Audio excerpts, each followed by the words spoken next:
प्रधानमंत्री पोषण शक्ती निर्माण पीएम पोषण योजनेअंतर्गत सर्वसाधारण घटकाअंतर्गत स्वयंपाकी तथा मदतनीस यांच्या राज्य शासनाचा अतिरिक्त हिस्सा हा वितरित करण्याबाबत सन 2025 ते 26 म्हणजेच मित्रांनो आपण या ठिकाणी पाहू शकता की प्रधानमंत्री पोषण शक्ती निर्माण जी काय आहे म्हणजेच की पीएम पोषण या योजनेअंतर्गत सर्वसाधारण घटकांमध्ये येणारे जे काही स्वयंपाकी आहेत तसेच मदतनीस आहे यांना राज्य शासनाचा जो काही अतिरिक्त हिस्सा आहे किंवा निधी आहे तो वितरित करण्याबाबतचा हा जो काय आहे तो अत्यंत महत्त्वाचा जी.आर. शासन निर्णय आला आहे. आपण या ठिकाणी पाहू शकता की महाराष्ट्र शासन शालेय शिक्षण व क्रीडा विभाग यातर्फेचा हा जी.आर. शासन निर्णय आहे. आपण या ठिकाणी दिनांक पाहू शकता की 29 मार्च 2026चा म्हणजे की आज आणि आत्ताचा आलेला हा अत्यंत महत्त्वाचा जी.आर. आहे आणि लगेच मी तुमच्यापर्यंत हा पोहोचत आहे.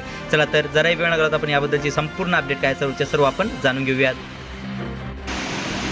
सर्वप्रथम मित्रांनो आपण या शासन निर्णयासाठी जे काही संदर्भ आहे म्हणजेच की वाचा क्रमांक आहे ते सर्व पाहूयात. यामध्ये